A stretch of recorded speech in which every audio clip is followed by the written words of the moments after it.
Welcome Edmund Capon, who I don't think needs any introduction to announce the winner of the 2015 Doug Moran National Portrait Prize. Welcome Edmund, wherever you are. Last year, Lewis Miller over there and I judged the Moran Portrait Prize, which was a lot of fun and a lot of interest. And we're both back this year. Lewis has painted himself, so we'd have chosen that one for sure. And much as I admire Nicholas Harding, I don't want to look at that. This year there were over 900 portraits submitted. And I'm glad to say that some of the ones that I walked around here I would certainly have chosen anyway. Like the unpronounceable name, Mr. Gokalp.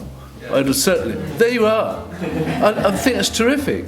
You know, after having to deal with over three decades of Archibald Prizes, you realise that the Doug Moran Portrait Prize has established an absolute life of its own.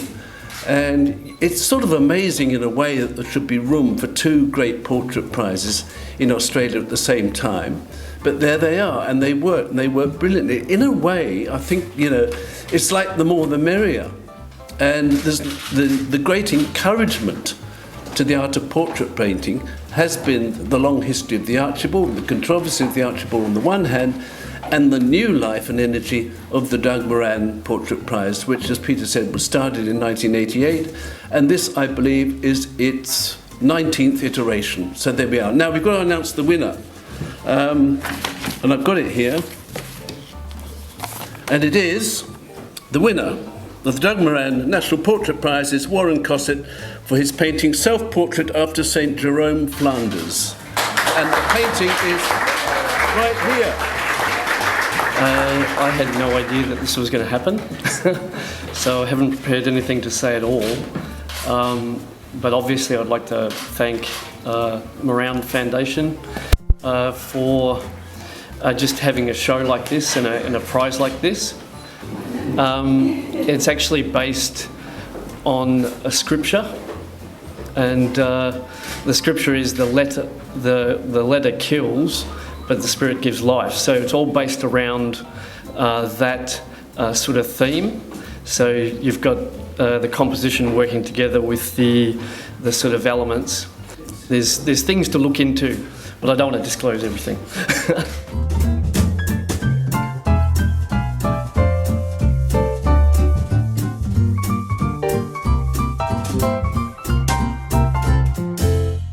I think it's great for, you know, artists to have access to such an award. Yeah, the quality that they choose all the time is very high. The inspiration was from a trip that I took to the NGV with my daughter, and I saw a painting on the wall which was called St. Jerome, Flanders. I was just gripped by the composition and just sort of what was taking place in it. This is the first art exhibition that I've entered. Neither Rick nor I had heard of Warren before, but we felt that it was a hands down, you know, slam dunk masterpiece.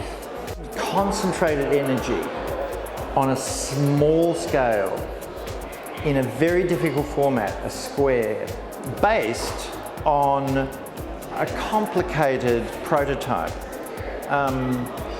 with a very, very beautiful overlaying of cool, good humour. Trent Mitchell's amazing photograph of Boy in Boat. Shooting with a film camera, I knew my frames were limited. I guess it was one of those things that was completely unplanned. All the elements fell into place. It's just one of those surreal moments as a photographer. While you're shooting, you know something's coming together. I just loved it. I thought it was a really nicely observed moment. The colour palette is beautiful. It's so nice, the composition is so nice, and we were trying to work out why it was so beautiful and why the colour worked so well, and really made it stand out. And then we found out that he shot it on film. Nothing like I've ever felt before.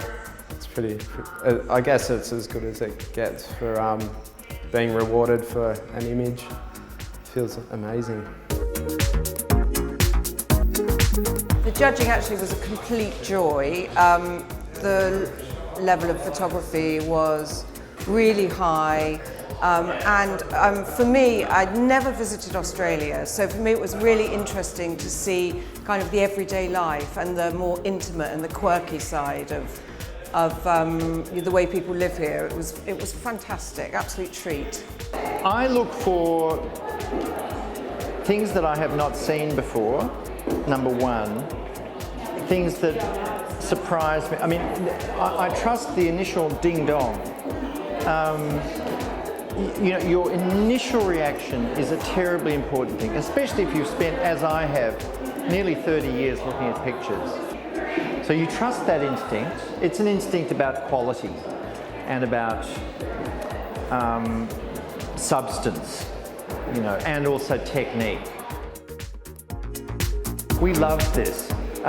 In fact, I met the artist just before. So fun.